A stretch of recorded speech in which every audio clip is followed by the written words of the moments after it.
Hello, everyone, and welcome to the Limelight Podcast. I'm your host, Lime Slush, as always, and today we have our guest, Mr. MK. Hello. Mr. MK, okay, or do you have like a different thing you go by?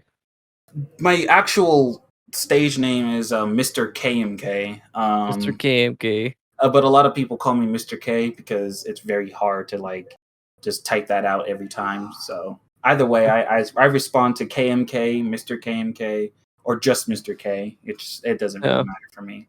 I gotta admit, just hearing that music in the intro, that was actually amazing. Like, if you guys don't know who this lovely, lovely person is, he makes music and it's absolutely amazing. If you're like a big dubstep person. Thanks. I really do appreciate that. I just like the Ico one though. That one made me giggle. It's like, how'd you get Ico for something like that? So it's funny because I was actually in the Singularity, about a year ago when I Uh-huh. first joined, and for like a month I was in there. I was in the voice channel, just kind of doing my own thing, and then Aiko joined, and I didn't know who she was, but then after like a few days of talking to her, and seeing that she was a cool person and she liked my music, I asked her, "Hey, is it okay if I use your voice in a song?" And what's funny is that she sent me a vocal pack that she is using for like one of her future projects. And I was like, oh, okay, this is cool. And so I have literally a pack of her voice, her saying like some really cute stuff. And it's really Mm-hmm. cool. And so when I heard that song, when I heard the voice, that's when I started making the song. Um, yeah, it's a long process. The VIP I think is my personal favorite of the song because it's still cute, but it's what I am as an artist. Yeah. She loves it too, so that's pretty awesome. Also, before we do start episode 9, because I know that we're still talking about Ico, if anybody during this podcast can hear a fan in the background, I'm sorry. It is 105 fucking degrees outside, and I'm melting quickly. I'm just gonna be like a puddle by the end of this podcast. Oh 'Cause, no, Saturday for me, from when we are recording this, uh, it's gonna be 91 degrees. oh my So, god! so yeah, It's not the worst summer I've ever had in my entire life, but it's just when it does come around, it just sucks. It's like one of those situations. yeah, and It's I'm just like, like, ugh. ugh.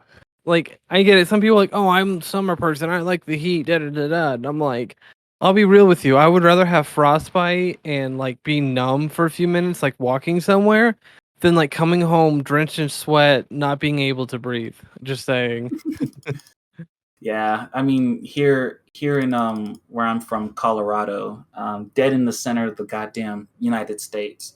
Hmm. Our winters can have been recently been like kind of not like it's either like really nice or just like bitter. Like no matter Hmm. what it is, it's just whether rain or snow or extreme heat, it is always bitter. So yeah, I understand completely. I know it's just, and the thing is, like the heat in general just makes you. At work, like I wear a black sweater, and a That's like the black hottest clothes you can wear is like anything in dark and colors. yeah, and like a lot of people are like shocked as hell when they always come up to me and they're like, "Are you hot?" And I'm like, "No, I'm used to it," and I really am. I know Hmm. it's really if for if you guys ever have like a VTuber convention, Hmm. or whatever it may be, and I ever go to one and you see me wearing a sweater and Hmm. it's 80 degrees outside, leave me alone. I'm fine. But going back to the to Aiko, to the song for Aiko, Hmm. I actually made that during my birthday, which was really cool. I wasn't really planning on really doing anything like crazy. Hmm. I just like made the song and it sounded really cool. So I was like, screw it, just gonna release it. And it's like my most like played song I've ever had. People who are friends with Aiko, because Aiko showed her friends the song, had said that it sounds really goddamn good. So, I take pride in my work. Mhm. And yeah, I feel that. I mean, because I'm the same way where like when I can get us like somebody else to help on something like a collab, it's like probably the best feeling on earth because it's like, they're willing to take time out of their day to like help you out, whether it be playing a game or like right now recording a podcast or making art or something like that. It's just it really is a good feeling. It's just like yes, people like me. Yeah, I mean, it's the crazy thing about me is that I make music as I go. I don't typically plan out what I'm gonna do. For example, for my future project, Tales of the Underworld, Hmm. um, it is more focusing on a dark aspect of my own mind. Hmm. And so like because the name is almost like it's telling a story, and that's basically what I want from songs like Speed Demon, from like what I've heard from people who heard the work in progress, because I always release the work in progresses on SoundCloud and kind of Hmm. just hear the feedback that way. um and people love the fucking song, like love it. So, but then as I was working on future songs after that, and around the same time, I was like, this could be an album. And that's basically how I make my albums. I don't go into it with like a certain like album theme. It's just kind of what the songs sound like and what can I do with them. So, in the future, I think people will really love Tales of the Underworld. It's going to be like 7 songs of just pure madness. I think, is it 7? I think it's about 5 or 6 of them at most.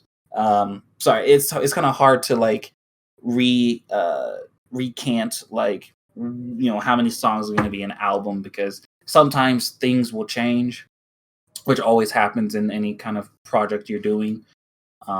So it's kind of hard to like tell what how many songs you're gonna have, how many you're gonna come up with.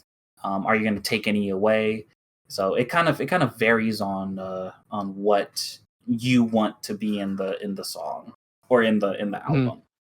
And I mean, I've done music too. I made lo-fi. I made like one album, and like some people are like, "Oh, you made one. Why not make another?" Da da da da. And I'm like, it's because like lo-fi is for fun. Like lo-fi is not really like anything that I really want to pursue. It was like mostly around the time when the DMCA stuff was happening. Like it was in Uh-huh. severe effect. I was like, people need music for Twitch, and there wasn't a lot of like like at the time. I mean, it's flooded market now, but before then, there wasn't like a ton of like lo-fi stations and stuff like that. So I was like, I guess I can make an album just to kind of like throw out there, and it was really fun. It was just very, very, very frustrating at times. That's why I'm like, I love music and I would love to make music, but then there's just days where it just is like upsetting. It's like Man, maybe you don't get the right beat, maybe something is off, maybe you accidentally like copy something from another song, and it's just like, yeah. Um, depend. mhm. Oh, sorry. But No, you're depending good. on when this podcast will be released, um, my one of my favorite projects I have worked on is called Pale Horse EP, and I made I made a twit longer on it, Hmm. because a lot of people. The cool thing about my music is that it's up to interpretation. That's Hmm. why the song names aren't like concrete. There are songs. It's not my most famous one, but it's one that I loved, and I just released it, and it's called Fallen Sky, and it's very chill. It still has the wubs, but Whoa, whoa, whoa, whoa, whoa. yeah, it's very slow, and it's very well, mythological, and it has a purpose, and it's not like too in your face. It's very chill. I was more for going for like, if you're in your room and you're studying and you have no music to really play, this is the type of song you would have in the background, because it's not like my heavy stuff, it's not like my melodic stuff or anything like that. Mhm. It's just like lo-fi. And of course, I always tell people that if you want to have my songs playing in the background, like I'm okay with it. And like and to hear that for like at least streamers, to hear that from the artists themselves gives them a reassurance that is like, I'm okay if you're gonna, you know, have my music playing. That helps me, you know. Mhm. So yeah, it's one of it's a little bit of a balance to try to figure out like what works for you and what doesn't work for you. For you, because I've heard your lo-fi. Lo-fi works for you because Mm. it's kind of an extension of your personality. But maybe doing the more heavier stuff that I do may not work because it takes a special type of a person to make that heavy stuff, if that makes sense. Yeah, and that's why I said that's why I think it's, I to go backwards a little bit, like, I think that's the funny thing about me, it's like I always attract more people that are polar opposite to me, like people that are more like, like metal loud, like BK metal loud, rah, and then me, I'm just like little chill lo-fi boy, just kind of relaxing or not talking as much, just enjoying Yeah, everything. even because I caught your stream and like that's how I like began to Hmm. like talk to you and contact you. And the funny and like even when you're playing games that is like rage inducing, you don't rage. And it's very off-putting because especially like Fortnite can be really like frustrating at times.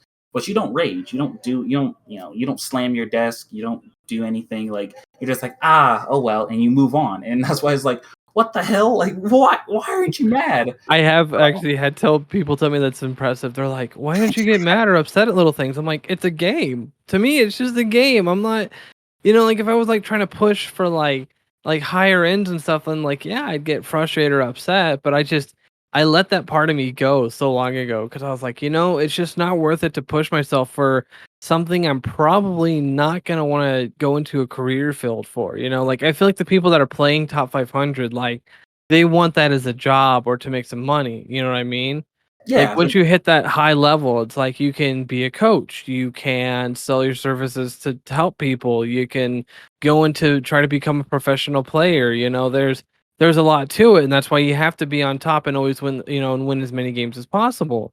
And then if you just go on a big decline or you start sucking or you have, people that are toxic and rude and they get in your head and you just don't play as good, then like yeah, that'll happen. You have bad games, you keep playing, you keep doing worse and stuff. And so that's why I was just like, oh well, I didn't win Fortnite, move on. Oh, didn't win the Valorant game. Oh well, move on. Like it's just you gotta learn to like let stuff go. Cause I mean, unless you really are trying to be like the world's greatest streamer, or trying to go from like the lowest level to the highest level, then like yeah, I get it. But me, I'm like, it's a game. This is something I'm probably going to play for a few years. Another game will come along, and then I move on to that game, and then just the cycle keeps going. There's not really one game I'm going to be playing for, 5 to 10 years straight. You know what I mean?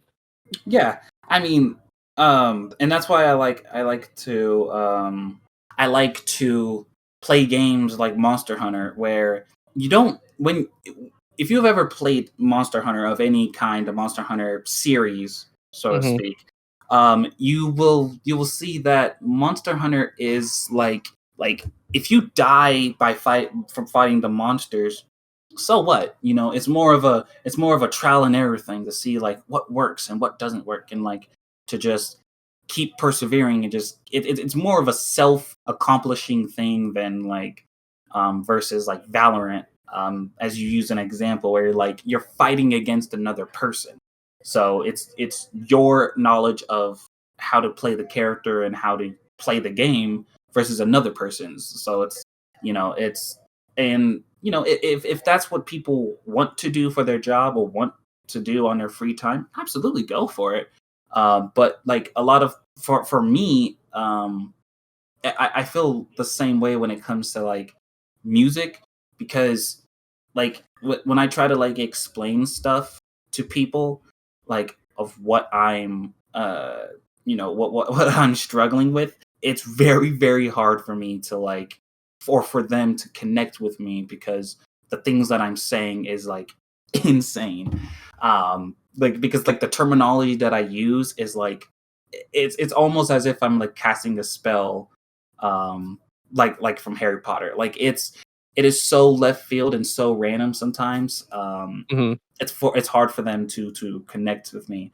And it's kind of the same way when like somebody like complains to me about like some top 100 thing that is going on in a video game. Is like I am interested in like learning about it, but at the same time I'm not like invested in it as much as they are. So there's that big disconnect of like what I find interesting and what they find interesting. It's not like a bad thing. It's just, you know, you kind of have to pick and choose like what is, you know, what is worth talking about, if that makes sense. Absolutely. And then, you know, I kind of do see what you're saying, though. Just kind of like the yin and yang of things, I guess. Because it's like, you know, it's just like I said, it just kind of goes person to person. You know what I mean? Like, I know people that, you know, that'll do like certain content at certain times, or like, you know, they might be interested in something for a while and then they just kind of like dissipate from it, you know, after so much time. Oh yeah, and that's why I think um, you doing a podcast not on Twitch, because a live podcast things can go wrong very quickly. And it's just not as Uh, fun because then it's like if you have to have somebody like from Australia or like another place, then like you have to do their time zone, and then you'll have a, you know, a thing at like 3 in the morning, and then like nobody will be there. And just in yeah, general, it's more comfortable. You know what I mean? Like I feel comfortable like kind of talking or making a joke or, you know, something like that. Or if I have or to like be like, yeah, hey, quick cut, you know, hey, da da da da, then like everyone would be able to hear it. And they're like, oh, you know, like now I get to see behind the scenes a little too much. It's like I kind of like the privacy. yeah. I mean, why do you think? Yeah, speaking of privacy, it's like why do you like anything that I do online, I use my alias. I don't really use my real name. I'm not afraid to tell people where I'm from, or anything like that. But when it comes to like showing them my face, Uh-huh. I rarely do that. I would have to like trust you as a person, to show you my face, because um, once I show you my face, it kind of breaks that barrier of Mr. KmK and now the real person behind it. And you know, Yeah. but if you already did that, then cool. I have nothing wrong with that. But for me, I like the anonymity. I like the fact that a lot of people don't know what I sound like on a daily basis. I And I like mean, that yeah. because yeah, because I can continue doing what I love to do without people being like, you know, Hmm. I post a song on YouTube and like they just say the most crazy shit on it, and about it's not really about the song, it's like about my appearance, because I showed like a picture of me from like a year ago or whatever, and you know how comment sections be, and it's like, well, there goes that time. So most of the time I just like post music, and you can't really Hmm. like say anything negative unless like you are really reaching to be negative. You know, That's the so thing. Like that's the big thing about YouTube though is like you don't really have that worry of you know, like of Twitch chat where it's like you can have just some guy pop in and be like, "Oh, another female VTuber." Eye rolls, leaves. You know, like with YouTube, it's like they post that. You can delete the comment. You know, it's just like you're just being an asshole to be an asshole. There's no critique in the video. one of Like my even fa- then, critiques like on videos, they literally would just be like, "Oh, this song sucks. You took a good song and you made it shit." And it's like, okay, well, sure, it's your opinion, but at the same time, what is it that you don't like? Like YouTube comments originally were supposed to just be like, "This was a good video. I had a good laugh," you know, da da da da, or and yeah, it just. Mhm. or if you have like an actual grievance, you air those out right there, and it's like, you know, you just have a back and forth conversation there. I the like those comments are really cool, but the it, OG days of YouTube were like that though. You were literally getting actual. You were actually doing stuff like that. You know what I mean? You were mhm. actually like, "Oh yes, this video is really good. I liked this part and this part. It made me laugh or it made me smile."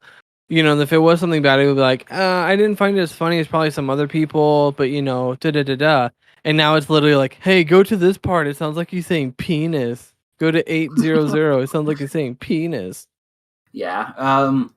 What I think my theory and is that for a precursor, the reason that I'm like super positive in Uh-huh. almost every chat that I join into, even when people are like being like highly toxic or highly negative, Uh-huh.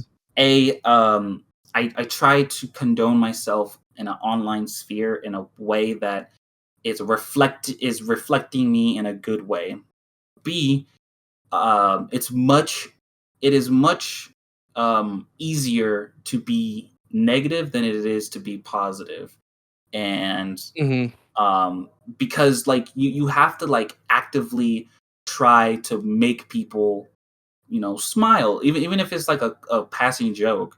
At least you're being positive and not like being toxic and just you know Mhm. so like if you ever go into like Saria's server, or if you go into anybody else's server that I might be a part of, or any Twitch streamers stuff, I usually don't say a lot, but the things I do say, I am Mhm. always like being like, hey Lime, I just want to say that you're cool, and chat, you're cool too. And like usually that Mhm. would bring up a lot of people's time of watching, because they're like, Mhm. hey, this guy, Mr. KmK, is really cool. I like talking to him. So and so my theory is that people thrive in negativity. Like they thrive in that type of thing. And like you said, you can just delete their comment. But I think that that's usually, for me, I usually keep a lot of comments up, even if they aren't really like the best of comments. Mhm. I usually keep it up and I don't really respond to them. Um, I mean, the only time like if I would keep a negative comment up if it was like an actual critique. Like if someone was literally like, "Yeah, this podcast is cool, but it doesn't really have as much flair as, this one or this one. It's still good, but I just think that if there was this and this, it could be better." It's like, okay, that's an actual note. I'll keep that in there. But like, you don't really get those comments anymore. I mean, the positivity comments are great. Those are always encouraged. But if it's like a critique comment, it actually has to be a critique. It can't be like, oh, furry bunny, his all of his opinions are already invalid before the podcast started. Thumbs down. Like okay, well, you're just being a douche. You know what I mean?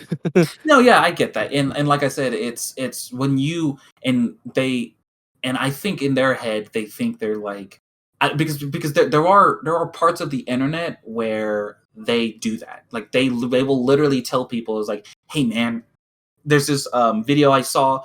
Let's just like go in like to their comment section and just like say a bunch of like stupid things." I mean, Um you can filter your comments. Like I have that on. You have that option to like filter certain words. So if like something comes up or if there's links or anything like that, it can be filtered out to where you have to approve it.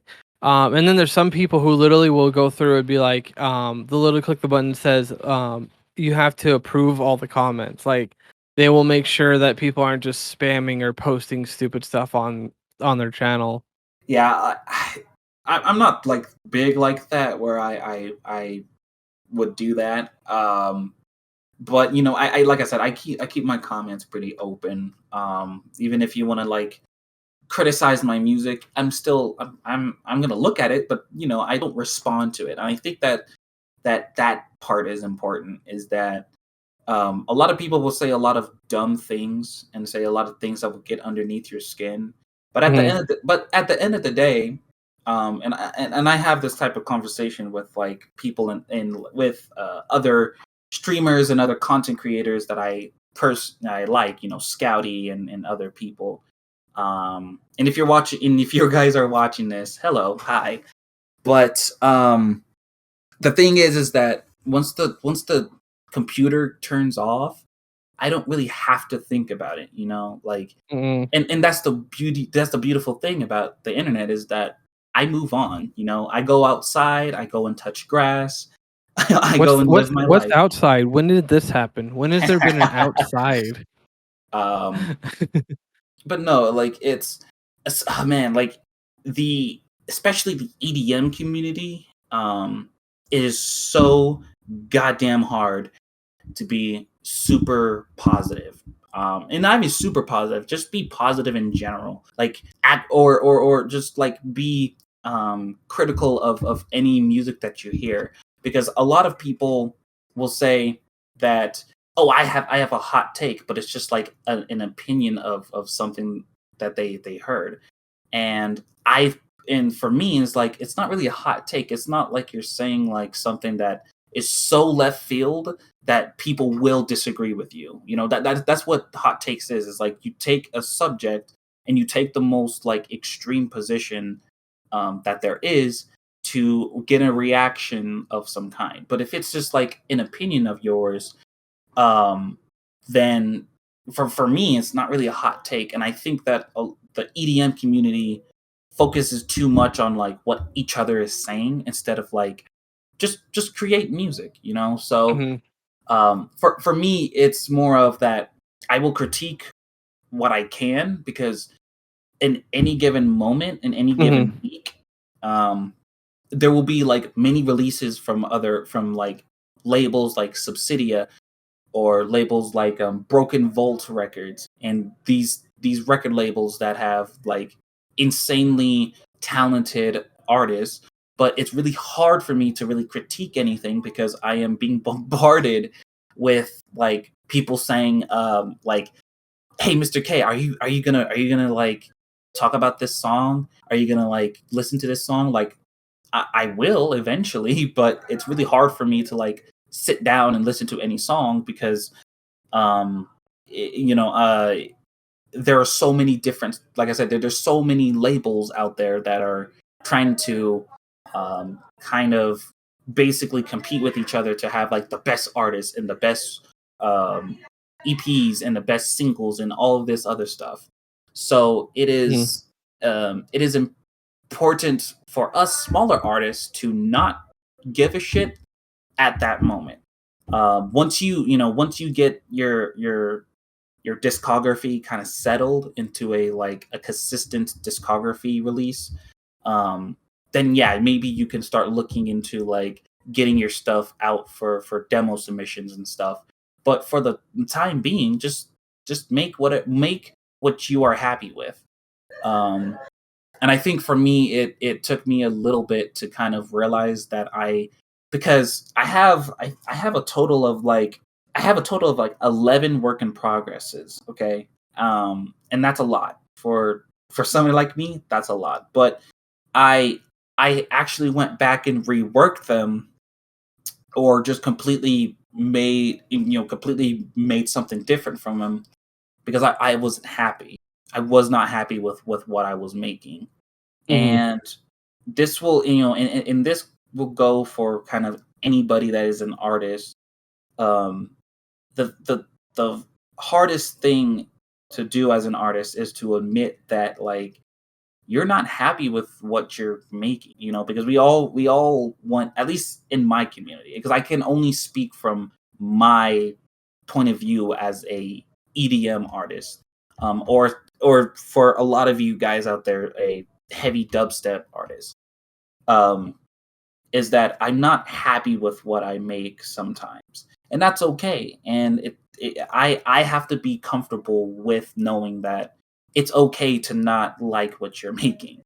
But I just have to keep going and just keep striving to make things that I am proud of. Oh, absolutely. And that's a really, really big thing too, is what makes you happy? Because the thing is, it's like I don't really have that belief of like doing something and like forcing your way through it. Like I honestly think like the YouTubers that play like one video game and then they upload like daily, like either they really do love the game or there's like a really high chance, like 90, I would say 90, maybe 95 at the highest, would be not enjoy the game. Because I'm like, think about it. If you play the same thing for years and years and years, and then you have to like compete against like hundreds of other people for, either for talent or to be a famous streamer, and stuff like that. It's just the frustration I feel like could set in very fast. You know what I mean? Hmm. And like, and that's why it's very, very awesome to like see people like you, or see people like Saria or BK or Scouty or Aiko or any of the people that is in this type of community kind of like love doing what they do. Hmm. And and you don't really see that a lot. Even apart from like the VTubing stuff, just them in general, because like Saria is insanely talented. Like Yes. she really is, and it's very very it's very unique to see that she is that talented, and and she's very humble, because like Mhm. whenever like people say that she's like amazing, she like she's like immediately like, oh no no no, I'm not, you are, and it's and uh Like, you make music, you make your own models, you make your own screens, you literally make content for the people. You basically just keep a smile through all this. Like, it's unreal. Like, and like, but the thing is, so that comes with the creative process. Most artists don't like their own creation, though. That's a big thing that I don't think a lot of people understand. Like, I've seen so many artists that are like, "Oh my god, I'm like the worst artist," or "Oh, I hate this art," and it's so fucking good, and it's so good. And then like you look at me, I can't even draw a stick figure. You know what I yeah mean? Like, I wish that I was a talented artist, because I know I would literally be making doodles like every day on Twitter and stuff like that. But the thing is, it's like that takes time and discipline, and I don't really have either. You know what I mean? yeah, like, and for me it's more of the time. Like I can do anything for an X amount of time. Mhm. It doesn't bother me. But I think it's the time itself of doing it, because a lot of people think that um they're going to be the best at it first.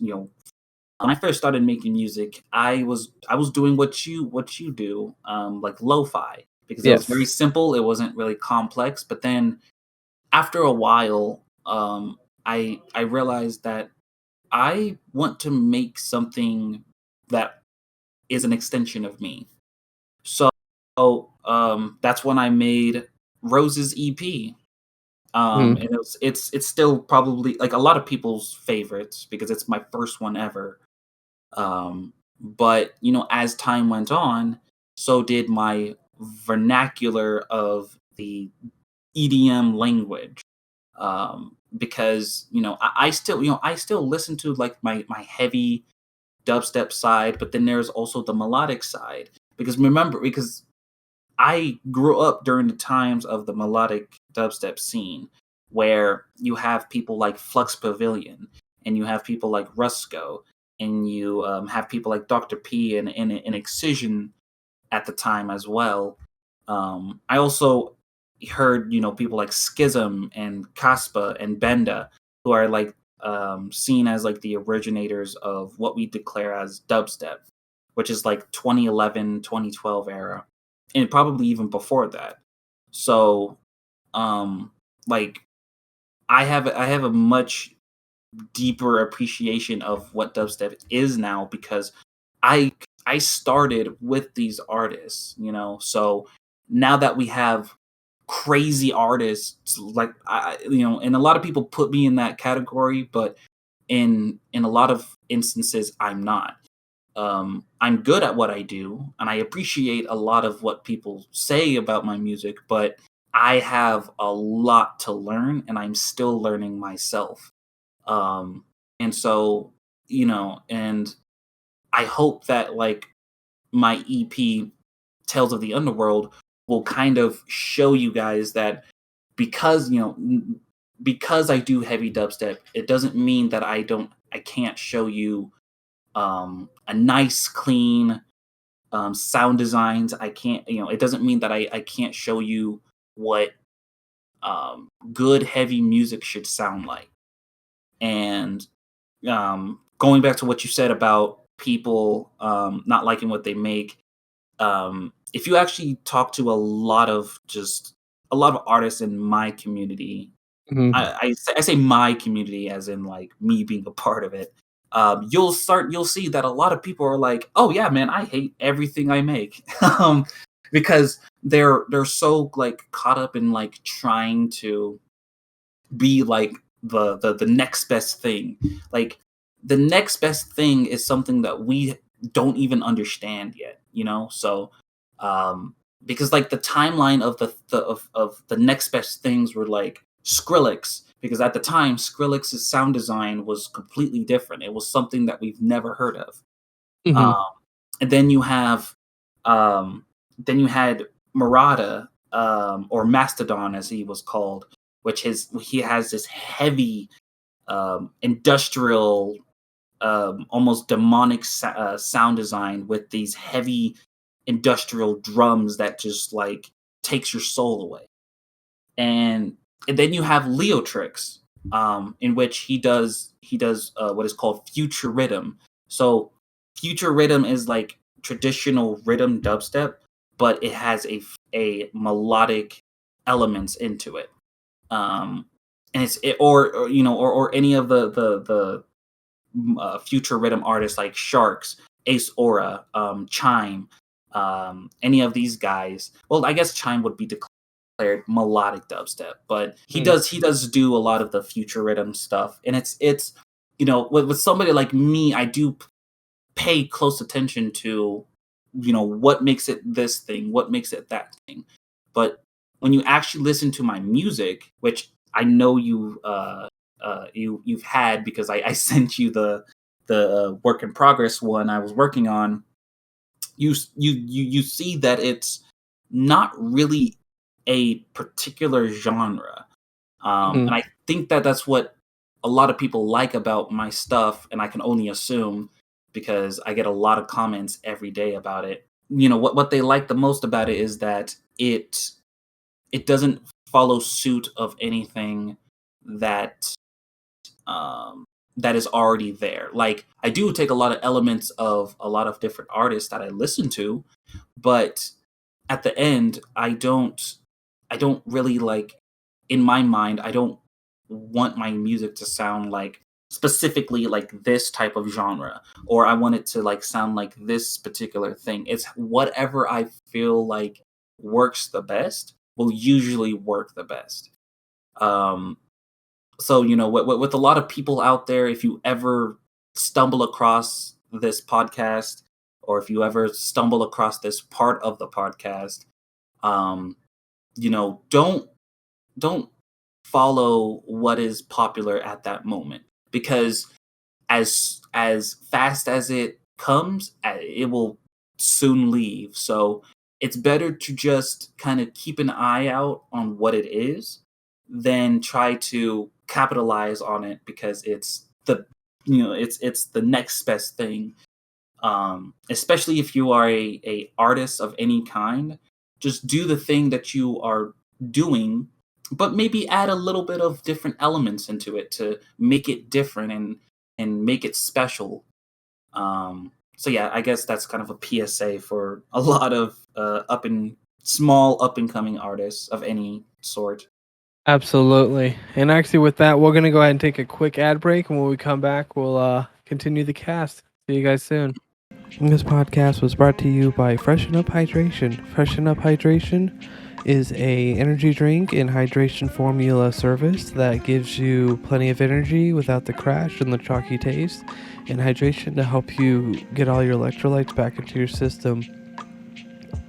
I was happy enough to try out their War Cherry and Lemonade recently, and let me tell you that both of them tasted delicious, and the new War Cherry honestly is probably one of the best energy drinks I've had in a long time. So try Freshen Up Hydration and use code LIMESLUSH, that's LIM3 slush, and it is worth every single cent.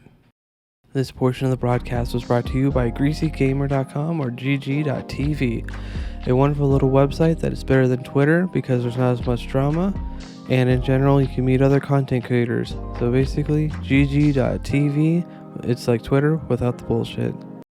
And we're back. Oh my god, what are those ad reads? Those are beautiful. Oh, thank you so much, sponsors, for supporting this podcast. I wouldn't do it without you guys. I couldn't do it without you guys.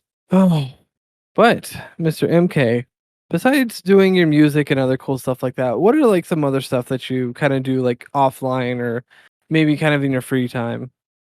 I mostly just play some video games.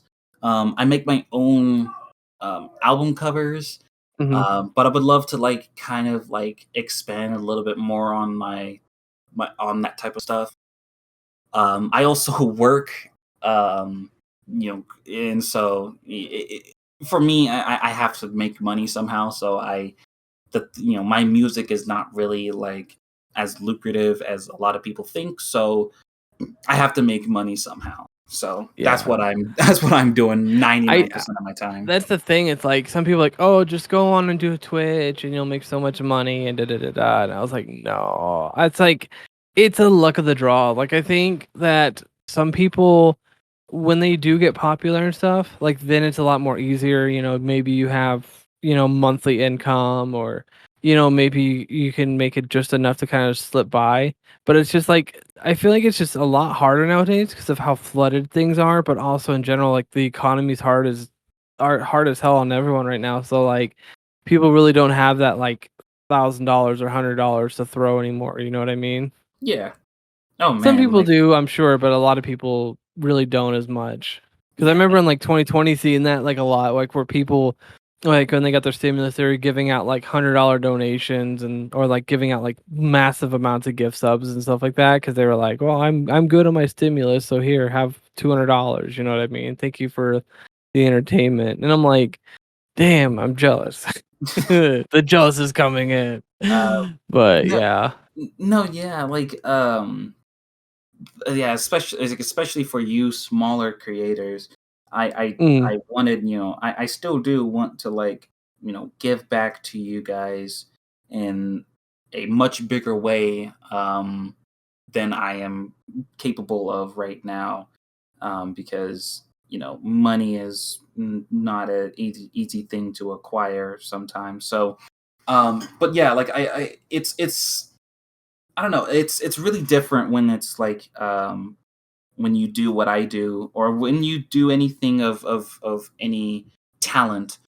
You start to realize that like the things you do like require a lot of money, especially if you want to take it to like a professional level.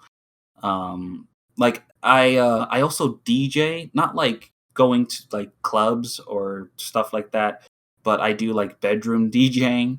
I'm actually really good at it. It's just that my mhm, my mixer broke, and I haven't had one for like almost about a year and a half, going on to 2 years. Kind of sucks because I really want to do another volume of my indignation mix, which is like mhm, it's like like the heaviest dubstep music I can find at the moment. And some of it, and I think in this new one, it's gonna be some of my own music, which will be awesome. mhm, So it's stuff like that. It's mostly still doing a lot of stuff with like art, um, but it's all kind of compartmentalized. Like if I'm doing things like with modeling, I'm usually not doing things with like music because um it will kind of mess up my flow of my creative bug. So if I have an idea for the album cover, I typically do that idea until I'm done with it, and then I go and continue doing music. mhm, It helps me kind of prioritize what's more important, the song or the album cover. Usually the latter, but sometimes it could be a little bit of both. mhm. I know what you mean. But what do you have apart from like doing like podcasts and like streaming? Like, what do you do on your own free time? I would say for me, like, I mostly just kind of do music. Like I'll go out maybe jam with somebody. Like if somebody in town is like needing somebody to be like join a band or something or need a fill in, I'll go out and do that. Or I'll stay at home a lot of times. I'll just kind of like catch up on YouTube or pop culture stuff. Cause like I like the pop culture side of things in life. Like because I just found out like that's how I made most of my friends. Like somebody be wearing like a Nintendo shirt, I'd be like, "Oh yeah, I love Legend of Zelda," and then talk about Legend of Zelda. Or it's like, "Oh, Overwatch, yeah, I know Overwatch," and then like I'll talk about Overwatch with them. And it's, I guess like how I've made friends is just Mhm. talking about pop culture and stuff like that. So like in my off time, yeah, I'll just watch movies or shows or something like that and just kind of catch up on all that. So that way I kind of just have references and stuff like that. What is your like? Do you like watching a lot of the podcasts that have to do with the pop culture, or is it like videos So the talking about them? funny enough, being a podcast host, I actually don't listen to like a ton of podcasts. I'll listen to like the Super Mega cast, and maybe the Misfits or the Cold Ones and stuff like that. But like, I would say that in general, I don't really listen to like a ton of podcasts. I guess off of besides mine and stuff. Nice. So okay, I was gonna have like a sort of like a secondary to it, but being that is that you don't Hmm. listen to a ton. I typically don't either. I think yours is like the only one that I like can sort of tolerate and I can like enjoy because Hmm. like you're not really because what happens a lot, especially in like pop culture, is that they'll be like asking these people questions or that will it makes them uncomfortable and it visibly makes them uncomfortable. And so it's not like asking them questions that like furthers the conversation. It's more of just like, hey, how's your sex life going? How's like it's stuff like that is like for some people they're okay with it, but then there's others is like I'm not okay with that. What's a So story, Mark? Anyway, how's your sex life? yeah, like it's I've seen that so many times and it's like it's so frustrating because it's like the person visibly doesn't look like okay with it and it's like, oh no. Oh no. I have to So be so comfortable with someone to talk like that because I know some people they'll be like, "Oh yeah," and then like they'll go into grave detail about everything, and I'm just like, and most people I'm whoa. like, "Bro, I gotta know you like inside and out before I tell you anything." Yeah, I mean like I joke around with it a lot. But like Same. in real life, um I am very much like private about that. I will only share like some of my part like of it, but I don't like let everybody know and about what the fuck I'm going through Hmm. with that and or what I'm doing because like to be honest, it doesn't concern you. Exactly. So I typically keep that private. But yeah, it's really cool to see that you're like. Have you ever thought like before doing this? Have you ever thought to do like um what the heck is it? It's entertainment style like pop culture podcasts or stuff like that where you like talk about like the world's pop culture at the moment or the internet's pop culture. Like have you ever thought about like doing stuff like that or was Maybe like in the future, like I think I do want to like open myself up to more content and stuff like that in the future. Like I want to like read more like Monster Hunter, not Monster Hunter, sorry, Monster Prom or Monster Camp stuff, and mhm. then like past that maybe do some pop culture stuff. But like I don't really want to do like reaction videos and stuff like that because it's just like I want it to be like I'll watch a YL because there's always memes and stuff I can't find, but like I'm just not a fan of like the idea of like I worked really hard on this video. Okay, let me just react to it and then I'll also get content for it. You know what I mean? Yeah. Jesus, React. I hate reaction channels sometimes. Same. I I hate do them. too.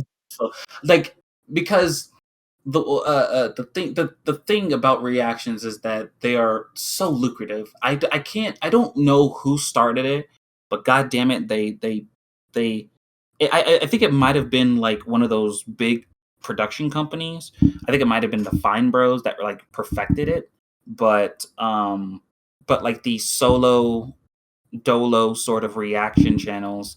Some of them are good though. Some of them actually like, have things to say about the video or have some cool things to talk about while watching the video, but some of them just like sit there and like say nothing. Which is like the most like even like my god brother who's very young can like muster up some sort of reaction, of to anything. So, Mhm. it's like in like if you want to talk about your reaction to something, maybe only show like parts of it, which a lot of people do, especially for like movies or TV shows or like sometimes um like live broadcasting of like a of like something going on like Twitch or going on YouTube, like a play or Mhm. some type of live event where they can. But like even then, that's even harder because it's like it's live, and so you have to like sort of find a way to like talk about it as it's going on.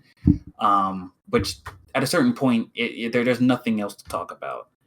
Um, so and then you're just like caught in like this dead air of like saying nothing.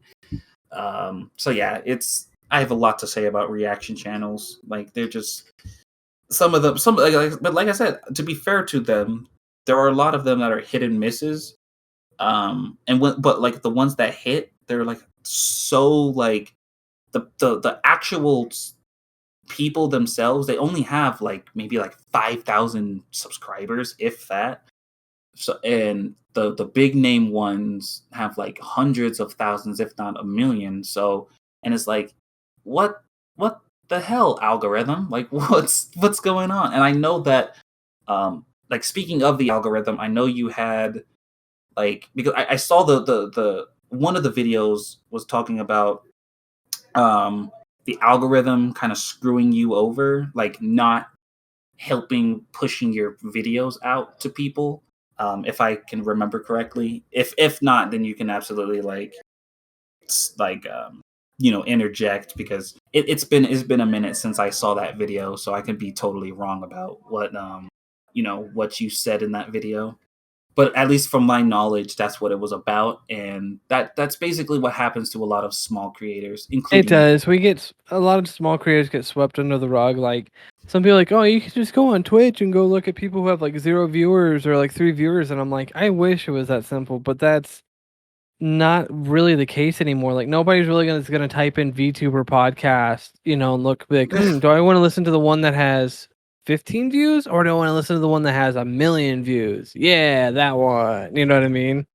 Yeah, and I think when it comes to podcasts, you have to have the right sort of had to have the right sort of recipe, because if you have a good host but the people that they have on are not really interesting, or they're not really like fun to listen to, then people are not really going to watch it. Or if you have a terrible host, but the people he has on or she has on are like hilarious, they are rambunctious, they are good storytellers, you know um so sometimes people can look over the host being like boring and look at like this beacon of light in the podcast. But usually from watching your stuff, you usually have people that you're interested in covering and talking to, and they're interested in talking to you. So there's that mutual understanding of like, it's not just like you want to have them on, and you're like bored out of your mind. Like you're furthering a conversation with them, but everybody can kind of like chime in and kind of see like what they're up to and what they're about. So it's really interesting. I really love your podcast. I just I need to do watch appreciate more of that. them. I I mean, just like oh when somebody literally told me they're like, "Oh, I listened to your podcast in the morning or at work," I was like, okay, so now is not the time to stop, and now is the time to keep going and study this really well. Because I originally made this for fun, and now it's like I'm doing it more and more, and I'm like, it feels so natural and just so nice. Like, you know what I mean? Like, I would rather schedule a podcast and record something offline than like stream for 5 hours. Like, I'm one of those people. It's like some people are like, oh, I'd rather stream for 5 hours than have to record something and da da da da. You know what I mean? Yeah, I used to I would love to do some get back into some game reviews. Because that's also a thing I used to do. I just want to get back into it. It's just I just don't have enough time during my day to sit down and write like a massive script, because in like I don't know, I think I'm like the same in that I would rather record something 10 different times to get it the way I want it, to get a reaction from people who are watching it. If there's like a joke I want to land, I want to Mhm. keep doing that joke until it like sounds good in the recording, rather than like tell a joke live and it like doesn't hit. Exactly. So so yeah, I'm very much in the same boat. Plus, I can take as many times as I want to revise it, to tweak it a little bit, to kind of restructure certain sections if it doesn't make sense in certain instances. So yeah, it's video editing is a very unique skill, and it's a unique sort of art, because if it's done well, people are like praising it, people are loving it. If it's done poorly, you get many different reactions. So, but yeah, I can see that you like, from a person who's passionate about art in general, I can see you're passionate about this. And Oh so, yes. when somebody is passionate about something, um, you do go the extra mile, um, to do things that is considered not. I wouldn't say it's not normal, but it's above the norm of what they would expect you to do for this thing, if that makes Exactly. any sense. So, And like I said, it's just something I have for fun. It's something I help get other people's channels out, and just in general, this is such a fun outlet for me. Like this is like, honest to God, this is like me if I started to draw, and I was drawing like a big art piece, and it was like going on, like it took a while to make, but it's worth the payout. Like this is what that is for me. Like this is my art piece, is to make podcasts, talk to people, and do this. This is a very something I'm very passionate about. Like I will put a lot of time and money into this as much as I oh, can. man, the amount of money I put into this, like, oh my god, into what I It's worth do is it's so worth though. insane. It's Oh so yeah. fucking worth it though. Holy like smokes. okay, like, I know we're probably going to be getting into the end of this podcast, but for reference for people, um I because my mixer broke not too long ago, I have to buy a new one. And so the mixer I want is like $257, right? But Mm. the most professional ones go up to about $1,200. So yeah, like the thing that I do is very demanding in money. But like you said, it's so worth it because you're doing it professionally, you're doing it sort of the right way, and kind of growing yourself as a artist. So yeah, like, I want to buy this thing so bad because I want to get back into mixing music. But what were you gonna say? I'm so sorry if I interrupted. Oh, you're good. I was about to be like, Mixer shut down years ago. You don't need to worry about that. Man. Zing. Uh, nah, but I get you. I get you. But hey, before we do wrap things up, where can everyone find you? So you guys can find me on basically any platform. Instagram, I go by the same name. It's just all lowercase in most instances because stupid social media won't allow you to capitalize your name, especially like Twitter and Instagram. But if you want to find me on any of the music platforms, you could find me at Mr. Capital K, lowercase m, capital K, no official. Um, it's just those. It's just that name. And pretty soon, I will be releasing a lot of music. So you guys be on the lookout because it's gonna be some heavy stuff. Oh yes. So, but anyway, guys, thank you guys for so much for coming out today. Sorry if it sounded like it was a little scuffed, but it is literally 105 outside, and and you can feel it inside my room. So like, I'm not really in the best of spirits doing all this stuff right now, but I'm honestly gonna push through and get this done because I really do love this and I like making this for you guys every week. I eventually will start working on trying to make more extra weekly content, whether it be a video or a small upload or something like that. But as I said, I don't really strive for games and stuff as much as I used to. So you'll be seeing some new content, some new and improved content coming soon. But thank you guys for coming today. You can catch this on Spotify and a bunch of other platforms very soon. Just keep an eye and ears out, and I also do have a Patreon if you'd like to support me, and also just keep an eye out for next week's episode. Have a great one, and I'll see you guys again really soon. Bye.